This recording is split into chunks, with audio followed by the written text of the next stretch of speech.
लोभ होना स्वाभाविकता है, किंतु लोभनीय वस्तु के प्राप्ति के लिए हमें साधन करना पड़ेगा, यही हम बता रहे हैं। क्या बोला? लोभनीय वस्तु के प्राप्ति करने के लिए उसे साधन बता रहे हैं।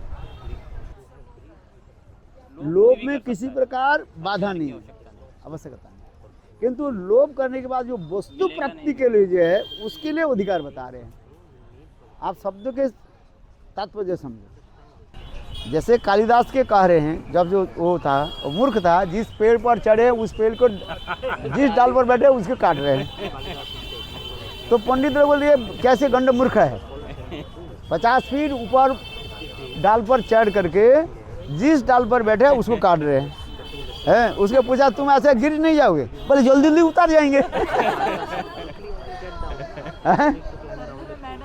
मेहनत करना पड़ेगा।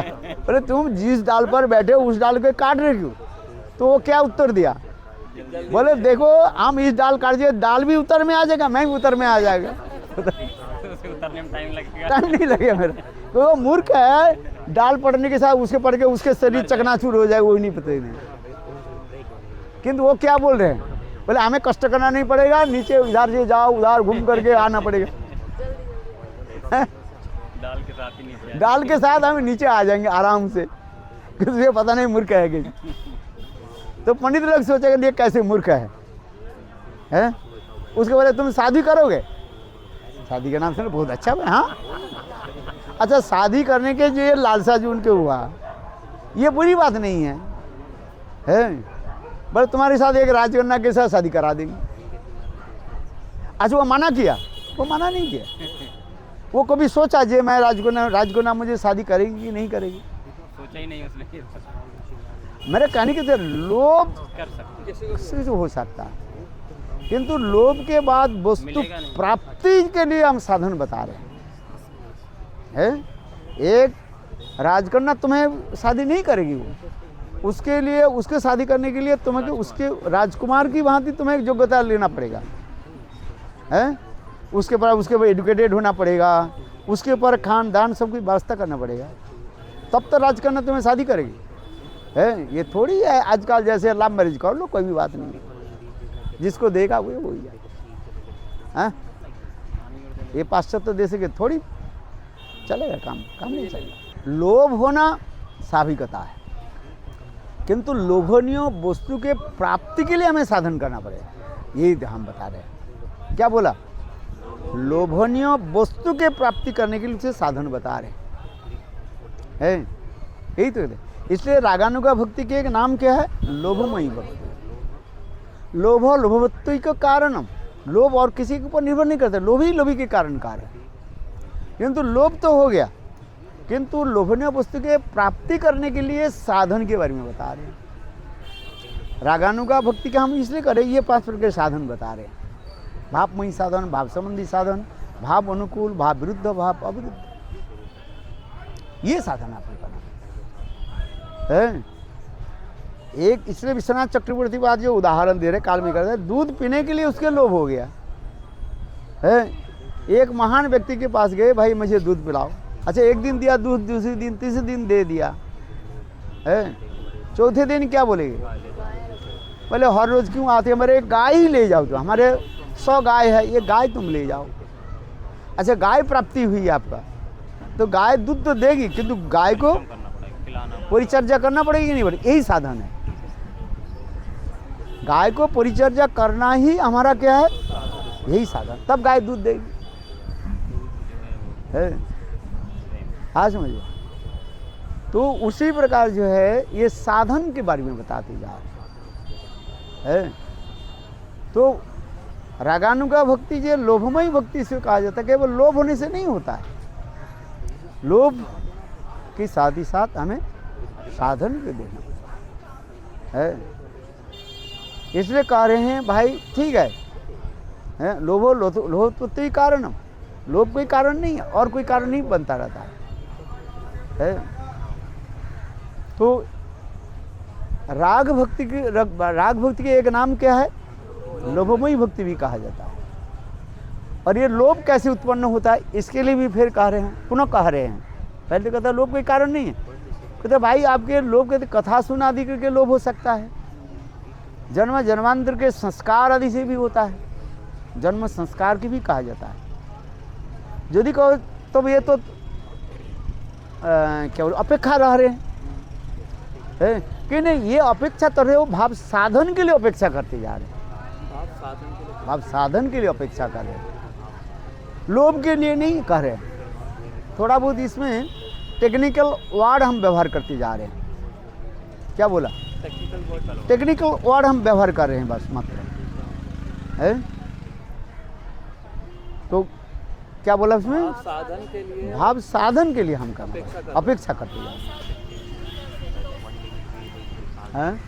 लोभ उत्पन्न हो गया, लोभ जैसे कथा सुन करके आप लोभ हुआ है, जैसे आपने माँ जसोदा की दाम बंधन की कथा सुन करके आपके हृदय में लोभ उत्पन्न हुआ। क्या उत्पन्न है?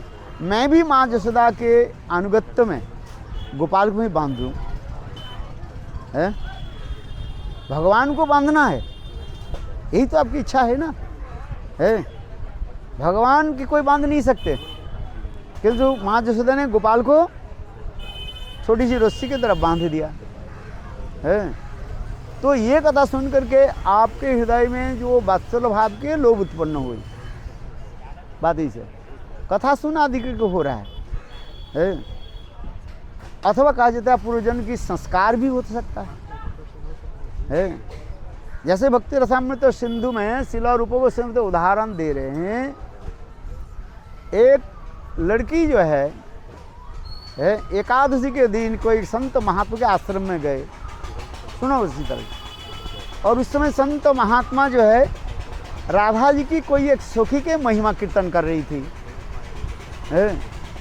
उस राधा जी के सखी के महिमा सुन करके वो बहुत प्रसन्न हुए, वो भी विचार करने लगे मैं राधा जी के एक सखी में बन जाऊं। देखो कथा सुन करके मन में लोभ उत्पन्न हो रहा है। तो उन्होंने क्या कि अपने घर में आकर के दूसरी एकादशी के दिन अपने को राधा जी के सखी मान करके वो नित्य गीत आदि करने लगे, और उसी दिन उसकी मृत्यु हुई, और मृत्यु के पश्चात वो साक्षात राधा जी की सखित्व प्राप्ति कर लिया। देख हम रूप गोस्वामी पाद वर्णन करे भक्त रसामृत सिंह, राधिकार सुखी यदि होय अभिमान शीघ्र मिले तबे गोकुल कान।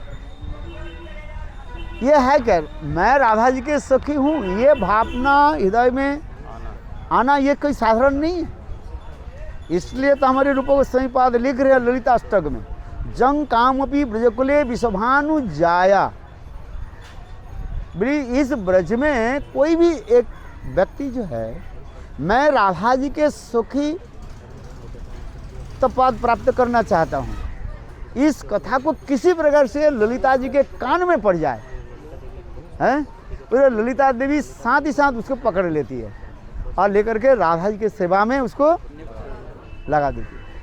इसके तो ललिता देवी का अष्टक में है कि नहीं, जंग काम अपि ब्रजकुले विषभानु जाया सपक्ष तत्पदभी अनुरक्त मान।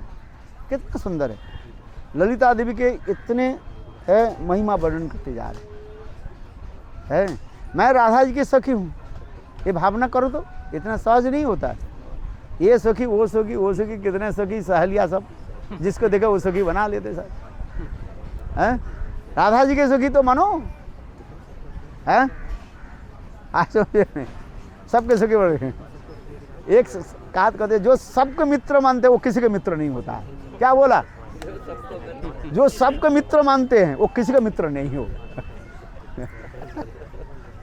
एक प्रोभाव है इंग्लिश में, है जो कहते हैं मैं तुम्हारे सबको मैं मित्र हूँ, वो किसी का मित्र नहीं है, क्योंकि वो उसके कोई साई नहीं है। जिसको देखते हैं वही वो सब वही मित्र हो जाता है और अमित्र हो जाता है सब, है सब बेगुन के दल है सब। बेगुन के कथा सुना है कि नहीं सुना? बीरबल बेगुन अच्छा है ना? हाँ जी अच्छा है। बेगुन बेकार है? हाँ जी अच्छा है। आग बर्बाद से क्यों? बोले थोड़ी मैं बेगुन के थोड़ी नौकर हूँ, बोले आपका नौकर हूँ, बेगुन के मैं नौकर नहीं। इसलिए आप जब बोले बेगुन अच्छा है, कहते हाँ अच्छा है। आप प्रसन्न हो तो मुझे कुछ प्राप्ति होगा, बेगुन प्रसन्न करने से क्या मिलेगा मुझे, आप बताओ। हैं? मैं कह दूँ, आप कह रहे हैं बेगुन बेकार है, मैं कह दूँ बेगुन अच्छा है, तो आप बिगड़ जाओगे, मेरा पैसा नहीं दोगे फिर। अब बातें सही है कि नहीं है? हैं? तो आप प्रसन्न की वह अन्न ही। हे राधे, आप यदि प्रसन्न नहीं हो और दूसरी व्यक्ति प्रसन्न होकर के हमारे क्या फायदा होगा? रघुनाथ दास गोस्वामी प्रसंग एक स्तुति में बता रहे हैं, कालो मयाति चालित गमित संप्रदिंग चेत कृपा विधस्त किंबा बरुज बकारु नापी, इस श्लोक में है। आशा भरी अमृत सिंधुमयी कथंचित काल मयाति चालित गमित संप्रति तंचेत कृपा विधास्त नैव किंग में प्राणी बरुचु बकारी नापी। कृष्ण बकारी, जो बकासुर के वध करने वाली, कृष्ण रघुनाथ दास गोस्वामी के पास आ गए। हे रघुनाथ, तुम्हें राधा कुंड में बैठ करके इतने कठोर तपस्या आदि कर रहे हो, आग में शरीर को तपाया है, भूख प्यास ने तुम सहन किया है, धूप गर्मी को तुमने सहन किया, तुम्हारे वैराग्य देख करके मेरे हृदय द्रवीभूत हो रहा है। कौन बोल रहे हैं? कुछ सुनता नहीं है। अरे कृष्ण बोल रहे हैं, कृष्ण रघुनाथ दास के बोल रहे हैं, हे रघुनाथ, तुम राधा कुंड में इतने धूप में, कठोर धूप में बैठ करके तुम भजन कर रहे हो, इतने धूप गर्मी के तुम सहन कर रहे हो। कृष्ण कह रहे हैं, किसको बोल रहे हैं? रघुनाथ दास के। हे रघुनाथ, है तुम्हारे ज्ञान तुम्हारे वैराग्य देख करके मेरा हृदय द्रवीभूत हो गया, इसलिए मैं तुमको कृपा करता हूँ, मेरा कृपा तुम ग्रहण करो। कौन बोल रहे?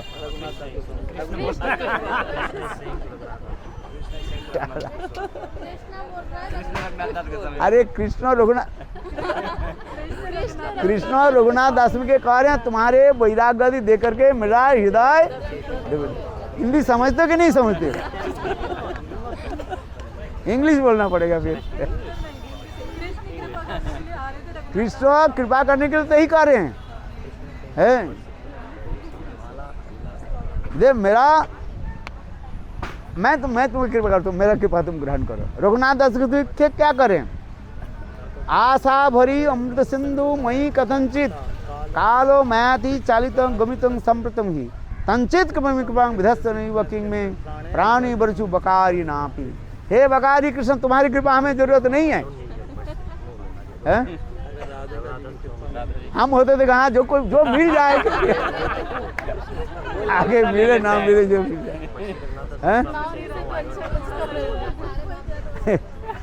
मिल रहा है, ले लेते हैं। मिलने से तो कुछ नहीं, दृढ़ विश्वास है ना उनका। ले रघुनाथ उसको तो बकारी कृष्ण, तुम्हारी कृपा मुझे नहीं चाहिए, हैं? देखो कितना निष्ठा है। राधा जी की कृपा यदि नहीं हो, तुम्हारी कृपा हम लेकर के क्या है? इसे कहता है आशा भरी अमृत सिंधु मई कथंचित कालो मयाति चालित गमित संप्रदहि तंचित कृपा विधस्त नैव किंग में प्राणी बरजु बकारी नाथ। हे बकारी कृष्ण, तुम्हारी कृपा मुझे नहीं चाहिए, स्वामिनी राधा जी की कृपा हमें ऊपर चाहिए बस।